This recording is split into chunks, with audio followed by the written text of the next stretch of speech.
बिस्मिल्लाहिर्रहमानिर्रहीम। अस्सलाम वालेकुम नाज़रीन, मैं वास्मा शिराजी। प्रोग्राम है फैसला आपका। बहुत अहम डेवलपमेंट्स हैं और आज की सबसे बड़ी खबर और एक की बड़ी खबर है जिसको कि देखा जाए। एक खबर तो ये है कि सुप्रीम कोर्ट और हाई कोर्ट्स के जजों को एंथ्रॉक्स मुबैना तौर पर जो सफूफ है जहर मिला वो उनको भेजा गया है। ये कल तक जो था वो इस्लामाबाद हाई कोर्ट के जजों को था। आज पाकिस्तान भर के जजों को ये जो लफाफा है ये भेजा जा चुका है और इसके अभी तक कोई इसकी शनाख्त नहीं हो सकी।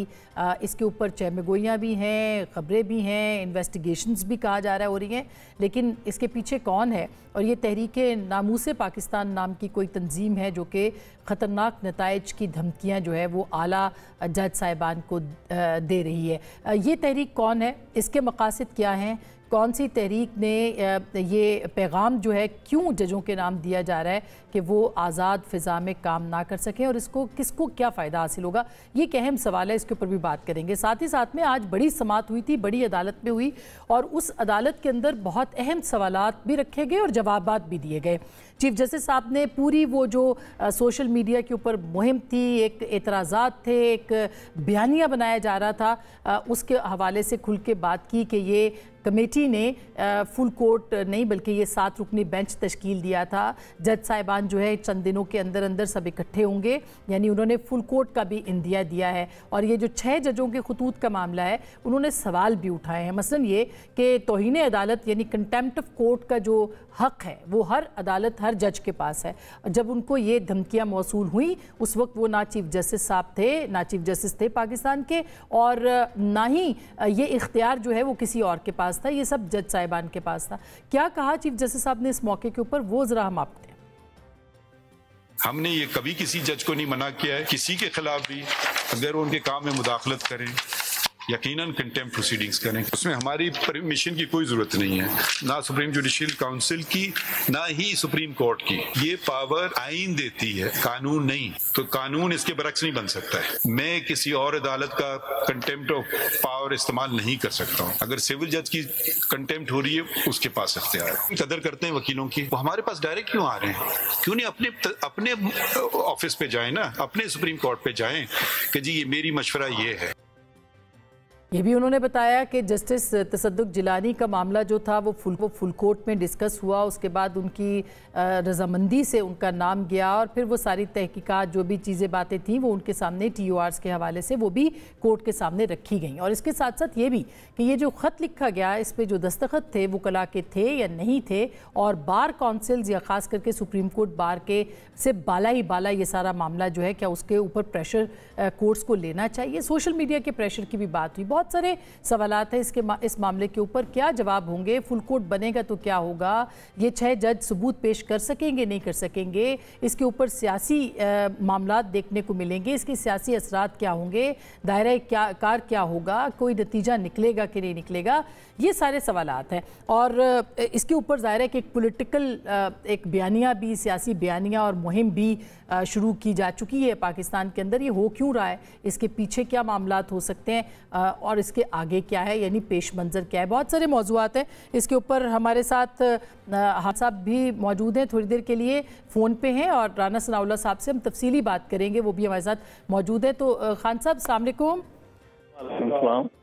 खान साहब, आज आपको क्या लगता है कि ये जो ख़त वाला मामला है, ये ख़त वाला मामला किसी अंजाम को पहुंचेगा? ख़ास करके फुल कोर्ट का इंदिया भी आज सुप्रीम कोर्ट में चीफ जस्टिस साहब ने दिया, आप मुतमईन हैं आज की कार्रवाई से?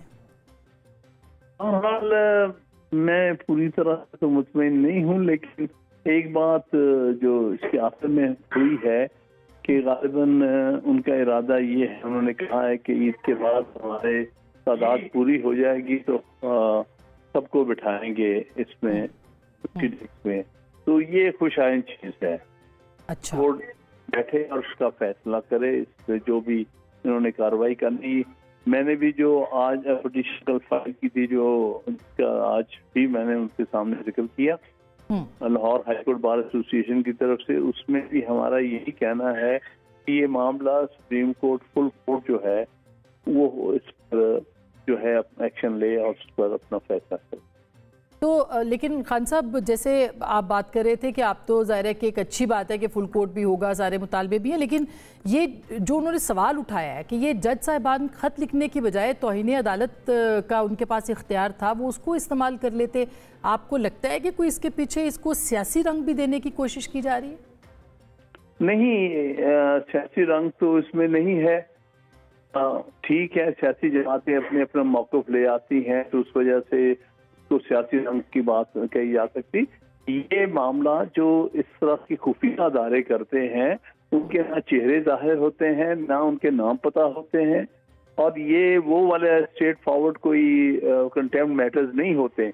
इसीलिए आमतौर पर कवर अप के लिए इसका इस्तेमाल किया जाता। आप कंटेम्प्ट क्यों नहीं आपने लगा दी? ये इतना आसान काम नहीं है। यहाँ जो लोग ऑपरेट कर रहे होते हैं, ना उनके वेयर अबाउट्स पता होते हैं, ना उनके नाम पता होते हैं, ना उनकी शक्लें लोगों को पता होती हैं, और किसके खिलाफ कर रहे हैं। कल को आइडेंटिटी तक क्लियर या तो इन राइटिंग को ऐसी कोई चीज करें जिस पर कि कोर्ट कॉग्निजेंस ले और उसके बाद उनके खिलाफ कार्रवाई करे। इसमें तो ऐसे तरीके इनके होते हैं कि इनको पता ही नहीं होता कि कौन कौन इसमें इन्वॉल्व है। इसीलिए जो इंटेलिजेंस एजेंसीज के मामलात है वो कंटेम्प्ट से मसले हल नहीं होते। वो तो और उसके लिए कमीशन बैठना चाहिए सर, कमीशन बैठना चाहिए। अभी भी आपको लगता है कि कमीशन बैठना चाहिए या फुल कोर्ट की हियरिंग के बाद ये मामला खत्म हो सकता है? देखिए, कमीशन जो पहले बनाया गया था वो तो मैं समझता हूँ गैर आईनी और गैर कानूनी था। उसकी वजह ये है कि ये तो सेपरेशन ऑफ पावर्स के वैसे ही कॉन्सेप्ट के खिलाफ है कि एक एग्जेक्टिव का बनाया हुआ। जी, मेरे ख्याल है हमारा राब्ता मुनक़ता हुआ। जी, हमारे साथ राना सनाउल्लाह साहब मौजूद हैं, उनसे हम बात करते हैं। राना साहब, अस्सलाम वालेकुम। जी, वालेकुम सलाम। राना साहब, एक तो ये कि आप ख़ुद कानूनदान भी हैं, सियासतदान भी हैं, आजकल ख़बरों में भी हैं। ये जो सिलसिला है और आज की जो कार्रवाई थी, इस पे आपके कमेंट्स क्या हैं, आपका तबसरा क्या है? पहले तबसरे पे आते हैं, फिर बाकी ख़बरों पे आएंगे। ये बिल्कुल फजूल कार्रवाई थी, इसका कोई सर पैर नहीं है, इससे कोई नतीजा बरामद नहीं होगा, मासवाए इसके कि ये चीज़ें जो हैं वो सबको अपना अपनी सफाई पेश करने का, सबको अपना अपना मौका पेश करने का जो है मौका मिल जाएगा, लेकिन इससे हासिल वसूल जो है वो कुछ नहीं होगा।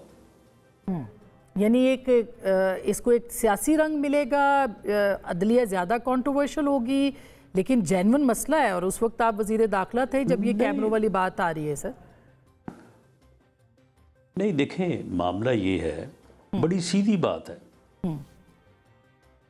कि ये जो एक प्रोजेक्ट कंसीव हुआ 2010-11 में, उसके बाद 14 में जो है उसकी लॉन्चिंग हुई, धरनों से आगाज़ हुआ, उसके बाद 17-18 में आके जो है वो उस वक्त की हुकूमत के ख़िलाफ़ जो है वो इस्टेब्लिशमेंट और उसके साथ जो है वो अदलिया, जुडिशरी, वो शामिल हुए, और शामिल हो के तो उस वक्त की हुकूमत को जो है वो डिस्टेबल किया गया। 2018 के इलेक्शंस को मैनेज किया गया। मैनेज करने के बाद अपना जो प्रोजेक्ट था इमरान ख़ान की सूरत में उसको लॉन्च किया गया और उसे इस मुल्क का वज़ीर-ए-आज़म बना दिया। वो प्रोजेक्ट जो था वो मतलूबा नताइज नहीं दे सका, बल्कि वो लाने वालों के गले पड़ गया। अब उसके बाद फिर उसको गिराने का जो है वो प्रोजेक्ट जो है वो शुरू हुआ, और उसके नतीजे में आगे फिर स्टेप बाय स्टेप जो है वो आज हम यहाँ तक पहुँच गए हैं। अब हम अप्रैल 2024 में बैठे हैं। यानी वो प्रोजेक्ट जिसको पहले बनाने के लिए, कामयाब करने के लिए इस मुल्क का अदारों का बिठाया गया, फिर उसको गिराने के लिए जो है वो सारे पापड़ जो है वो बेलने पड़े। तो अब आप मुझे बताएं कि ये जो जुडिशरी को धमकाने की, फैसलों को मैनोवर करने की बात है, तो ये 6 जजेस जो हैं इन्होंने तो एक मुबहम सा ख़त लिखा है ना ये वो इम्पोर्टेंट जो है एक एविडेंस मौजूद है आपके पास, अच्छा राना साहब, वो एविडेंस आपके पास मौजूद है। वो बंदा जो है वो पुकार के कह रहा है कि मेरे पास जनरल फैज़ हमीद साहब आए, उन्होंने आके मुझे ये कहा। उसके बाद वो कह रहा है कि मेरे चीफ जस्टिस अनवर कासी साहब का ये किरदार था। उसके बाद वो ये कह रहा है कि चीफ जस्टिस ऑफ पाकिस्तान का ये किरदार था। तो मामला ये है कि जजेस की या अदलिया की जो आज़ादी है उसको जब डैमेज करने और उसको जो है वो टेम्पर करने वाले खुद अदलिया के जो है वो निगहबान हों, वो उसके जो है वो चीफ जस्टिस साहबान हों, तो फिर कहाँ पे आप लोगों को ढूंढ रहे हैं जी, पता करवा रहे हैं कि जी किसने फ़ोन किया, किसने जो है वो धमकी दी। ये तो कैसे। अच्छा राना साहब, ये बड़ी राना साहब आपने बड़ी अहम बात की है, मगर इसी बात के अंदर से भी एक आपने बात की कि एक प्रोजेक्ट बनाया गया फिर गिराया गया। इसका मतलब ये है कि आप ये कह रहे हैं कि जो इस्टेब्लिशमेंट थी वही हुकूमत को, इमरान खान साहब की को ख़त्म करना चाहती थी और फिर अपोजिशन उस वक्त की जो थी वो उनके आलाए कार बनी। क्या आप ये कहना चाह रहे हैं? जी, मैं ये अर्ज़ करनी चाह रहा हूँ कि इमरान ख़ान को जो है वो जब लाया तो उसे इलेक्शन के ज़रिए से गया, इलेक्शन को मैनेज किया गया। मियां नवाज़ शरीफ को जो है वो जेल में डाला गया। मुस्लिम लीग के ख़िलाफ़ जो है वो उस वक्त RTS को बिठाया गया, जो भी रिगिंग के तरीक़ाकार थे। अब उसके बाद ये आ गया। अगर ये लीडर होता, अगर ये जमहूरी इंसान होता, ये फितना ना होता, तो ये आ गया था जैसे भी आ गया था। ये रिग इलेक्शन के नतीजे में आ गया, ये इस्टेब्लिशमेंट के ज़रिए से आ गया, लेकिन आ गया। जब ये आ गया और लीडर ऑफ द हाउस बन गया, पार्लियामेंट से अक्सरियत हासिल कर ली, वज़ीर आज़म का ओथ उठा लिया, और जिस दिन ये पहले दिन आया असम्बली में, तो लीडर ऑफ द अपोजिशन जो उस वक्त मियाँ शहबाज शरीफ साहब थे वो उठे और उन्होंने कहा कि जनाब हमें रिजर्वेशन तो बड़ी हैं, हमारे साथ बड़ी ज़्यादती हुई है, लेकिन अब आप इमरान खान साहब आप आ गए हैं, आए बैठें, हम आपके साथ बैठने को तैयार हैं। इस मुल्क की बेहतरी के लिए, इस मुल्क की इकॉनमी को बेहतर करने के लिए आए, कुछ चीज़ों के ऊपर हम बैठ के चार्टर ऑफ इकॉनमी करें। उसके बाद बिलावल भुट्टो जरदारी साहब उठे, उन्होंने कहा इमरान खान साहब हम आपके साथ बैठने को तैयार हैं, आप कदम बढ़ाएं, हम आपके साथ हैं। उसके बाद जनाब ये उठे, उन्होंने कहा तुम्हारी ऐसी तैसी, मैंने तो तुमको छोड़ना ही नहीं है, मैं तो तुमको जेलों में डालूंगा, तुम कहते हो मैं आपके साथ बैठ जाऊं, तुम चोर, तुम डाकू, तुम ये तुम वो, मैं आपके साथ बैठूं? मैंने तो नहीं बैठा। लेकिन फिर राना साहब फिर आप जेल में मानते हैं कि उनको फिर निकाला भी गया, इस्टेब्लिशमेंट ने ही निकाला और आपकी जमात नहीं, मैं सुन लेना मैं ये मानता हूं कि अगर ये फितना ना होता, इंसान होता, लीडर होता, ये उसी वक्त उनके साथ बैठता दोनों के, और इस मुल्क की बेहतरी का सफ़र जो है वो शुरू हो जाता। वहाँ से फिर लड़ाई शुरू हो गई। उस लड़ाई के नतीजे में इसने हमें ख़त्म करने की कोशिश की, हमारे ख़िलाफ़ इसने वो मुकदमात बनाए जिनमें हमें ये सज़ाए मौत दे सकता था, और वो लड़ाई जो है वो फिर चल पड़ी। वो 3.5 साल 4 साल चली। ये इस्टेब्लिशमेंट को कहता था कि अपोजिशन जो है ये इस मुल्क का मसला है, इसको ख़त्म किया जाए, यानी ये हम सब को सफ़ाए हस्ती से बटाना चाहता था। अब तो हम बात भी करते हैं ना तो ये शोर डाल देते हैं कि वो देखें जी ये हमें जो है वो हमारे वजूद के ख़िलाफ़ हैं जी, ये कह रहे हैं। हालांकि इनका ये इसने कहा नहीं था, जब ये चीन का दौरा करके आया तो उसने कहा नहीं था कि जी वहाँ का कानून बहुत अच्छा है, अगर मेरे पास भी इख्तियार हो तो मैं भी 500 आदमी जो है ना उसको फांसी चढ़ाना चाहता हूँ। सऊदी अरब क्या कहता है ये वहाँ का बड़ा अच्छा कानून है, वो तो 1 मिनट में आदमी जो है ना उसको फारग कर देते हैं, शूट करवा देते हैं। मगर राना साहब, तो मामला ये है कि इसने कोशिश की, ने सुन लेना, इसने कोशिश की कि अपोजिशन को सफ़ाए हस्ती से मिटाया जाए। इस कोशिश में इस्टेब्लिशमेंट ने इसका साथ नहीं दिया। जब साथ नहीं दिया तो इसकी इस्टेब्लिशमेंट से लड़ाई शुरू हो गई। इसने कहा ये मीर जाफ़र हैं, ये मीर सादक हैं, ये जो हैं ये अपना मिले हुए हैं, दूसरी तरफ ये अमेरिका के ग़ुलाम हैं, उसके बाद फिर उनके साथ भी लड़ाई शुरू हो गई। नहीं, हमारे साथ मगर तो पहले ही थी। बिल्कुल सही है, लेकिन फिर इस्टेब्लिशमेंट मुखालिफ हो गई और अब फिर आप ही कहते हैं कि इस इलेक्शन में ऐसे फैसले उससे पहले किए गए कि जिसका फ़ायदा इनको पहुंचाया गया इंटेंशनली। क्या आपको लगता है कि वो हिस्सा इस्टेब्लिशमेंट का? अच्छा, आप क्या कहते हैं इस पे? मैं जानना चाहती हूँ, क्योंकि जो अभी इलेक्शन हुआ है, जाहिर है जी। मैं ये बिल्कुल नहीं कहता। मैं इंटेंशनली का लफ्ज़ जो है ना, ये तो बड़ा फिर अदरवाइज और हार्ड हो जाता है। मैं ये कहता हूँ कि जब इसकी इस्टेब्लिशमेंट से लड़ाई शुरू हो गई तो ये बंदा, क्योंकि ये कोई नॉर्मल इंसान तो है नहीं ये, तो मैं ये उस वक्त भी कहा, मैंने कई बार कहा कि ये फितना जो है ये इस मुल्क को, इस कौम को किसी हादसे से दो चार कर देगा। 9 मई को इसने इस मुल्क को एक हादसे से दो चार कर दिया।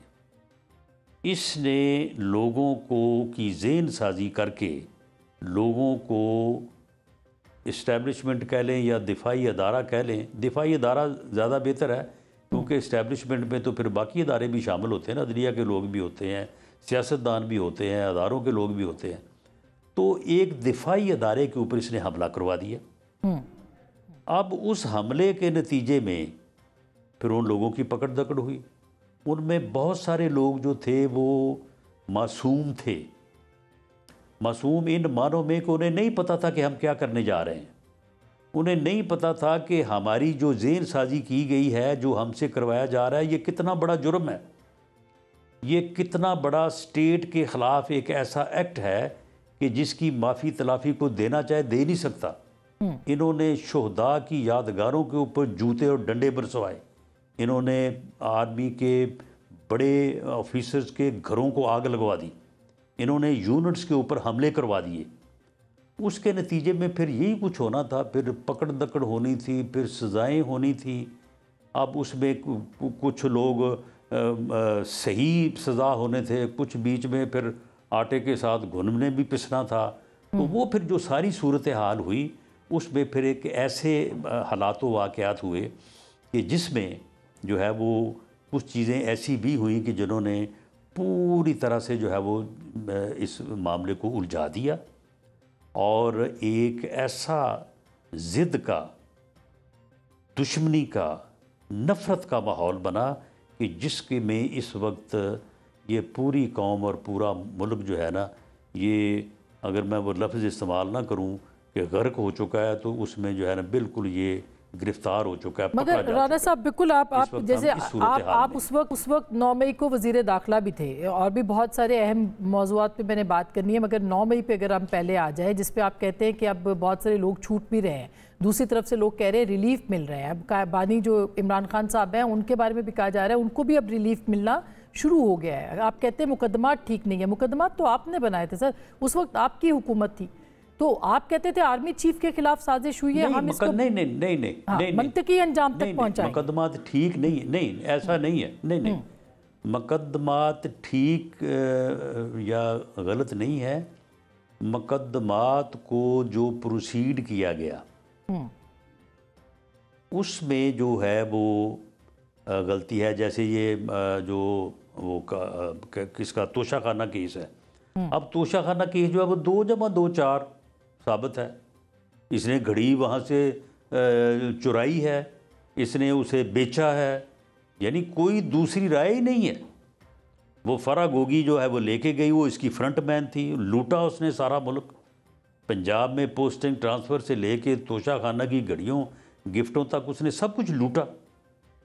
लेकिन मामला ये है कि उस केस को जब उसका ट्रायल हुआ तो उस ट्रायल में कुछ ऐसे प्रोसीजरल जो है वो खामियां रह गई हैं जिनको उस दिन प्रोसिक्यूशन के वकील अमजद परवेज़ साहब, बड़े समझदार और बड़े प्रोमिनेंट लायर हैं, उन्होंने भी एडमिट किया। तो वो उसमें कमियां रह गई हैं, इसलिए मुझे लगता है कि उनकी बुनियाद पे वो केस या रिमांड हो सकता है या उसमें इनको रिलीफ मिल सकता है। और लेकिन केस वो 100% सही है, बिल्कुल। इसने ये तोशाखाना में चोरी की है, मुजरम है, ये मुलजम नहीं है, ये मुजरम है, ये इसमें कोई शक नहीं है। और वो कमियां जो है वो आप कह रहे हैं कि अनइंटेंशनल थी, वो इंटेंशनल नहीं थी, किसी ने रिलीफ दिया नहीं, उनको मिल गया उन कमियों की वजह से। और वो ज़ाहिर है कि प्रोसिक्यूशन कमज़ोर थी। वो क्यों कमज़ोर थी? नैब कहती है हम सस्पेंशन कर दें, आप हम जिद नहीं करते। ये अनप्रेसिडेंटेड था जो परसों तरसों हुआ, या गैर मामूली बात थी जो हुई है। इस पे आपको क्या नज़र आता है? मेरा ख़्याल है कि जो वकील उस दिन पेश हुए हैं जिन्होंने ये बात की है, अमजद परवेज़ साहब, वो बहुत अच्छे वकील हैं। मैं उनकी इंटेंशन पे डाउट नहीं कर सकता। मैं समझता हूँ कि उन्होंने वाकई कोई ऐसी चीज़ महसूस की होगी कि ये प्रोसीजरल यहाँ पे लाकूना है जिसको उन्होंने एडमिट किया, तो मेरा ख्याल होगा ज़रूर। अब वो अनइंटेंशनली भी हो सकता है, जल्दी केस को ख़त्म करने की वजह से भी हो सकता है, तो ये सारी चीज़ें हो सकती हैं। लेकिन बहरहाल जो चीज़ एक मौके पे है, क्योंकि हमारा जो कानून है इसमें शक का फ़ायदा मुल्ज़म को मिल रहा है। ठीक, यानी ये नहीं कि साबित हो जाए कि बेगुनाह है, नहीं, शक भी पड़ जाए कि ये गुनाहगार नहीं है तो। और राना साहब आप कह रहे हैं इतना ओपन एंड शट केस है, उसमें भी शक का फ़ायदा हो सकता है, दिया जा सकता है। मैं बहुत सारे और इसके ऊपर सवालात हैं, मैं एक छोटी सी ब्रेक लेती हूँ, ब्रेक वापस आएंगे और ये पूछेंगे कि क्यों लग रहा है कि इमरान खान साहब को रिलीफ मिल रहा है, दिया जा रहा है, क्या हालात जो हैं वो तहरीक इंसाफ के लिए बेहतर हो सकते हैं। आज हमाद अज़हर साहब भी बाहर आए, उनका भी एतमाद का जो लेवल था वो भी बहुत ज़बरदस्त लेवल था उनका एतमाद का। तो अच्छे दिन आ रहे हैं तहरीक इंसाफ के और बुरे दिन आ रहे हैं पाकिस्तान मुस्लिम लीग नवाज़ के, इसके ऊपर भी बात करेंगे ब्रेक के बाद।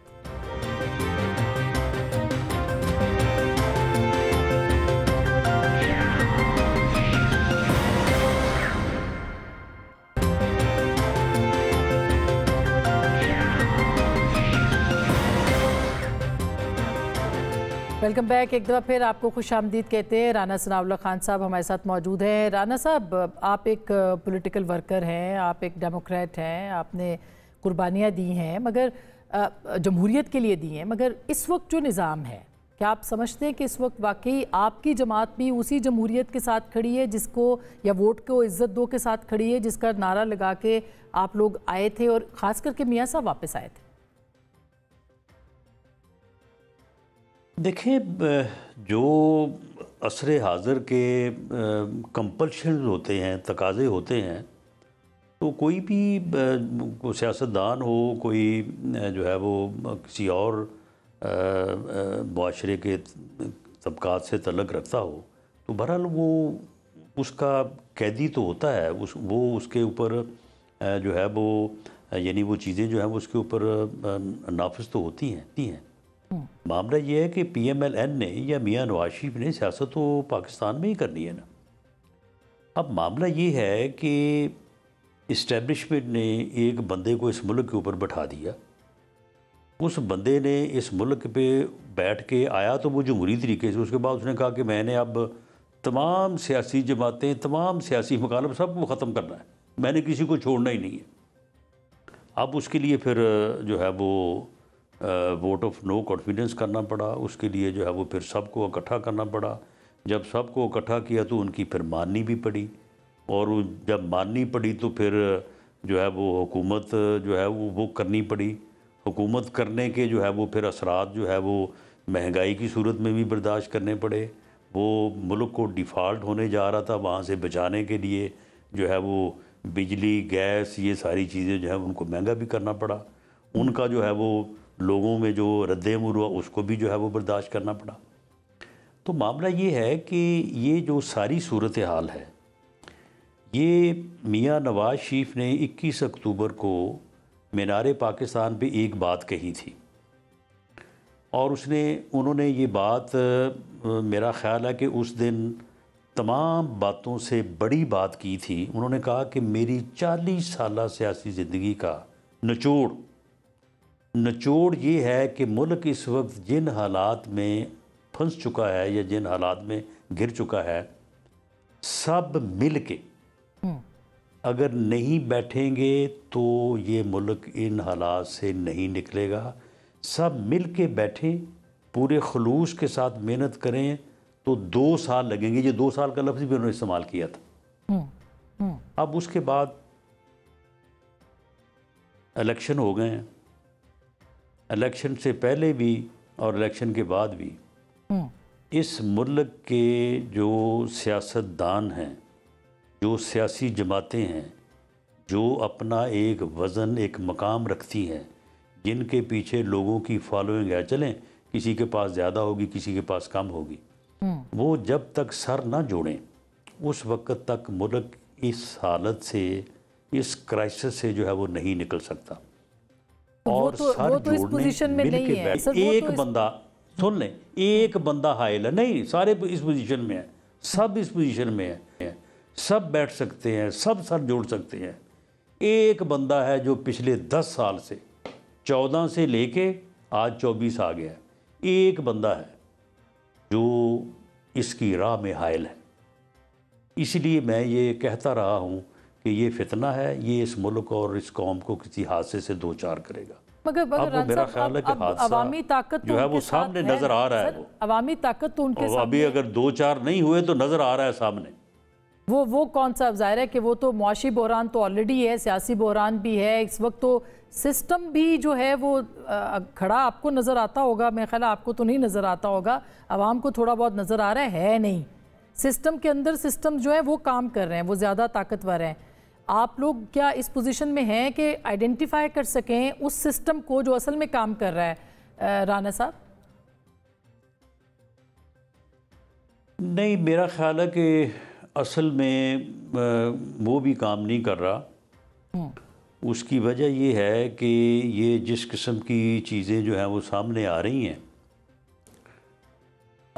मामला ये है कि अगर आवाम या कौम या मुल्क में ये इलेक्शन जो है इसका फ़ैसला इस तरह से होता कि PMLN को सिंपल मेजॉरिटी मिल जाती और उस सिंपल मेजॉरिटी के नतीजे में पाकिस्तान मुस्लिम लीग नून एक गवर्नमेंट बनाती और वो गवर्नमेंट जो है वो सबको साथ लेके चलती, तो 2 साल में मुल्क इस बहरान से निकल सकता था। लेकिन कौम ने ये फैसला नहीं किया। कौम ने स्प्लिट मैंडेट दिया। तो अब मेरी जो समझ है उसके मुताबिक तो ये फ़ैसला अवामी फ़ैसला, मैं इसे गलत का लफ्ज़ तो नहीं कह सकता, लेकिन मैं इससे मुतफिक नहीं हूँ और मैं समझता हूँ कि अब जो इंतज़ाम किया गया है उसको आप अंदरूनी सिस्टम कह लें, उसको बैरूनी सिस्टम कह लें, उसके 50-50 चांसेस ही हैं। असल तो बात ये थी कि PMLN को जो हमने आवाम से जो है वो पूरे दर्द दिल से रिक्वेस्ट की थी, मीरार पाकिस्तान पे प्रॉमिस किया था, वादा किया था कि आप हमें सिंपल मेजॉरिटी दें, मियां नवाज शरीफ को एक दफ़ा दोबारा इस मुल्क की खिदमत का मौका दें, हम सबको साथ लेके चलेंगे। लेकिन रान साहब, आपको लगता है कि तो मियां साहब के साथ ज्यादती की गई है या उनको माइनस किया गया है? और अगर माइनस नहीं किया गया तो ये फेयर इलेक्शन था आपके ख्याल में? नहीं, मैं देखें, फेयर इलेक्शन तो खैर इस मुल्क में कोई भी नहीं हुआ। हम 77 जब उस वक्त हम स्कूल कॉलेज के ज़माने थे, वहाँ से तो हम सुन रहे हैं। उससे पहले सुना है कि 70 में एक दफ़ा इलेक्शन फेयर हुआ था, उसका हमें मालूम नहीं है। तो 70 से ऑनवर्ड हम देख रहे हैं फेयर इलेक्शन तो खैर कोई भी नहीं हुआ। तो इसलिए मैं इसको कैसे ये सर्टिफिकेट जो है वो दे सकता हूँ। लेकिन जो ये कहा जा रहा है ना कि जी किसी ने साजिश की है और किसी ने मुनज़्ज़म तरीके से मियां नवाज शरीफ को टारगेट किया है, मैं इस बात को नहीं मानता। मेरे एक्सपीरियंस के मुताबिक ये गलत है। ऐसा बिल्कुल कुछ नहीं हुआ।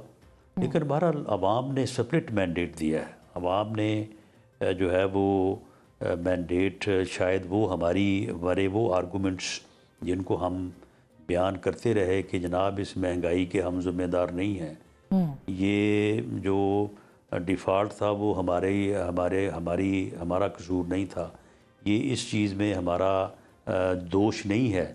लेकिन शायद उसको लोगों ने जो है वो ज़्यादा अक्सरियत से, जितनी अक्सरियत हम चाहते थे, उन्होंने एक्सेप्ट नहीं किया।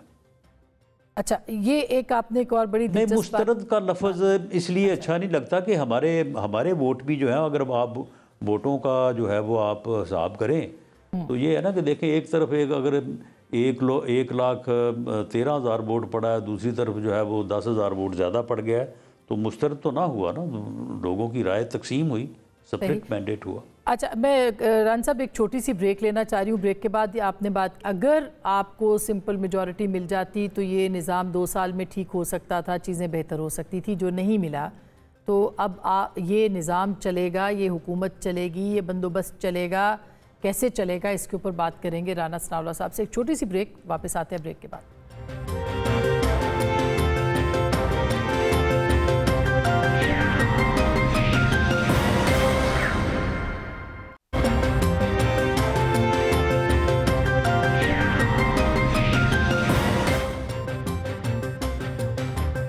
Welcome back. हमारे साथ राना सनाउल्लाह खान साहब मौजूद हैं और बहुत खुल के बात कर रहे हैं, सच कह रहे हैं। जो भी इस वक्त सूरत हाल है उस पर कम लोग हैं जो इस तरह से सोच रहे हैं। लेकिन राना साहब, अब बात यह है कि आपको लगता क्या है? आपने कहा कि 2 साल चलता अगर सिंपल मेजॉरिटी होती, जो कि नहीं है, ये बंदोबस्त, ये सिस्टम, ये हुकूमत आपको कितना चलती दिखाई देती है?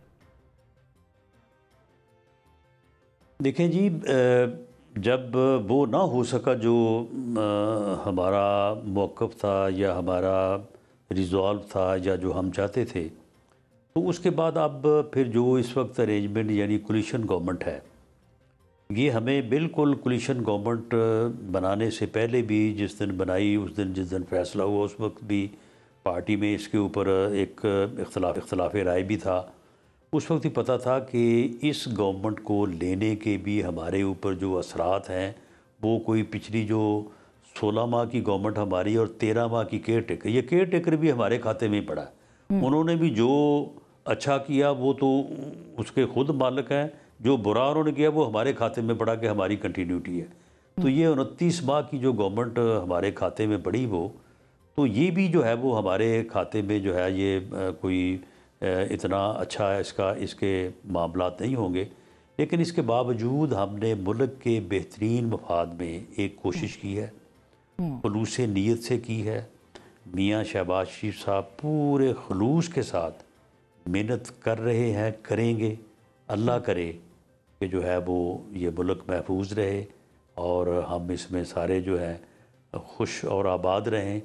लेकिन मामला ये है कि ये सब के साथ देने के बगैर शायद ये कामयाबी जो है मुझे मुश्किल और बाज़ को नामुमकिन नज़र आ रही है। और सब क्यों नहीं इकट्ठे हो सकते उसका मैंने आपको पहले बताया। तो आपको नज़र क्या फिर आपको क्या नज़र आ रहा है सर? क्योंकि देखिए, पहली बार ये भी है कि एक गैर जमाती, बहुत आज़ाद जिन्हें कहना चाहिए, सेनेटर्स भी मुंतखब हो गए। आप फैसल वावडा साहब की बात कर रहे थे, बाकी लोगों की बात कर रहे थे। तो ये पहली बार ही ये बंदोबस्त हो रहा है। तो अगर तब भी नहीं चलता तो फिर क्या चलेगा? पेश मंजर क्या है आपके सामने?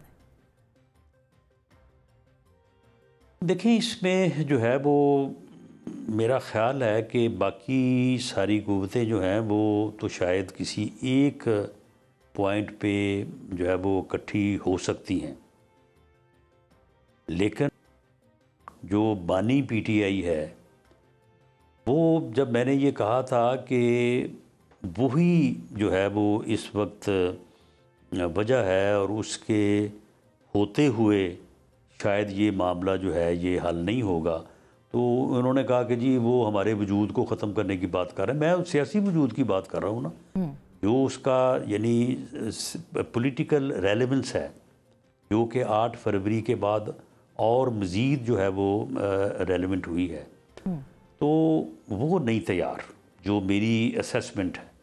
बल्कि मेरा तो क्योंकि मैंने उसे डील किया है 16 माह, मेरा तो ये अंदाज़ा है कि वो आमादा होगा भी नहीं।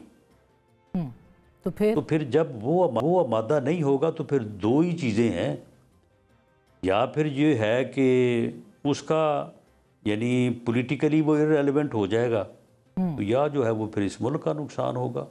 दोनों चीज़ें जो है वो इकट्ठी तो मेरा नहीं ख्याल है कि चल सकें। इनमें से फिर एक ने ही चलना है, लेकिन उससे मुराद मेरी यही है कि वो पॉलिटिकली रेलेवेंट हो जाएं, तो तब बाकी कुव्वतें जो हैं वो मिलके कोई रास्ता निकाल सकती हैं। या फिर ये है कि ये मुल्क जो है वो फिर नुकसान में चला जाएगा। ये तो एक बड़ी वाज़ेह बात नज़र आ रही है कि अब मुल्क जो है जिस तरह से पिछले 10 साल ये काम 14 से शुरू हुआ धरनों से और आज तक ये एक मुस्तकिल लड़ाई, मुस्तकिल पॉलिटिकल जो है अनसर्टेनिटी, अदम इस्तेहकाम मुस्तकिल चल रहा है, मुस्तकिल एक जिसका मुल्क दिन के लिए भी जो है वो ख़त्म नहीं हुआ।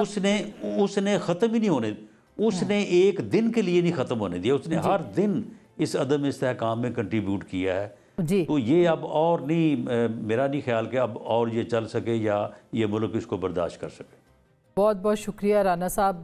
बहुत और भी सवालात हैं लेकिन वक्त ख़त्म हो गया और इसी नुक्ते के ऊपर कि ये मुल्क आगे नहीं चलेगा तो जाहिर है कि जब सियासतदान इकट्ठे नहीं बैठेंगे, खान साहब नहीं बैठेंगे सबके साथ, तो फिर ये मुल्क आगे कैसे चलेगा? यही वो सवाल है जो कि अरबाब इख्तियार को भी और ख़ुद सबसे बड़ी बात यह खान साहब को भी सोचना है। गुफ्तगू आपने सुनी, फैसला आपका।